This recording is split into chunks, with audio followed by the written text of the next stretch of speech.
莊子以其超凡的筆觸勾勒出3條寓意深遠的魚，它們宛如3把鑰匙，分別開啟人生不同階段與3重境界的大門。若能領悟這3重境界的真諦，我們在人生的漫漫長路上便能少幾分執念，多幾分從容。北冥之魚，不為物役，方得自在。莊子《逍遙遊》開篇便言：北冥有魚，其名為鯤。鯤之大，不知其幾千里也；化而為鳥，其名為鵬。鵬之背，不知其幾千里也；怒而飛，其翼若垂天之雲。鵬憑借風力，扶搖直上9萬里高空，翱翔於天際，俯瞰世間萬物，而後借着6月的大風，展翅飛向南海。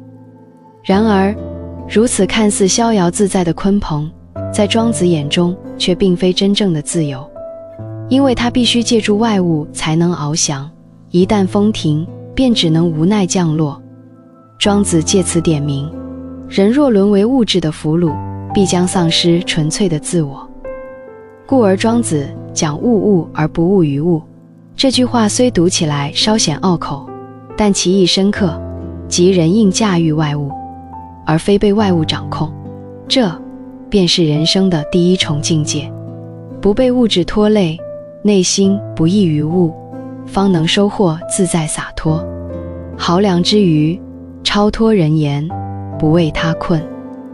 一日，莊子與惠子遊於濠梁之上。莊子曰：條魚出游從容，是魚之樂也。惠子曰：子非魚，安知魚之樂？莊子曰：子非我，安知我不知魚之樂？這段對話充滿了智慧的光芒，極具思辨色彩，耐人尋味。細細品味這段魚的故事，我們會深刻領悟到人類的悲歡並不相通。你非我身，怎知我心？人最大的困境，往往並非生活本身，而是深陷他人的眼光與期待之中。人生不過短短3萬天，我們都應成為自己人生戲劇的主角，切勿為了迎合他人的喜好而迷失自我。在莊子看來，掙脫他人評價的枷鎖，不被他人的眼光所困，不因他人的目光而迷失方向，此乃人生的第2重境界。江湖之魚，不困於情，不負己心。泉水乾涸之時，2條魚被困於陸地，它們相互依偎，靠彼此呼出的濕氣維持生命，在艱難處境中苦苦支撐。這般場景，常人見了定會心生憐憫，為他們患難與共的情誼所感動。但莊子卻道：相濡以沫，不如相忘於江湖。意思是，萍水相逢的旅者，唯有自己能完整見證人生全程。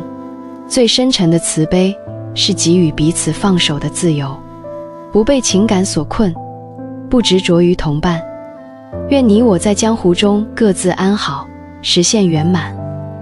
這便是人生的第3重境界，不執着於外物，不被情感束縛，不捆綁自己的內心。這便是2000多年前莊子留給後人的3重人生智慧與境界。牢記並領悟它們，在茫茫人世間，無論遭遇何種風雨，我們都能從容面對。古人常言，得意時學孔孟，失意時學老莊。春風得意之時，研讀孔孟著作，能讓人堅守分寸，不至於得意忘形；而在身處困境、失意潦倒之際，莊子的思想就如同照亮心靈的明燈。人生天地之間，若白駒之過隙，忽然而已。若想讀懂莊子，不妨看看這本《莊子解讀》，它不同於傳統晦澀難懂的本子，隨便翻開一頁，都是獨立成章且實用的內容。書中收錄了上千種全新解讀，將莊子幾千年來想要傳授的人間道理阐釋得淋漓盡致。讀完之後，便能明白什麼是由身由己由心，什麼是心不受力，能量自生。好，今天的內容就分享到這裡，點讚關注逸軒，我們下期見。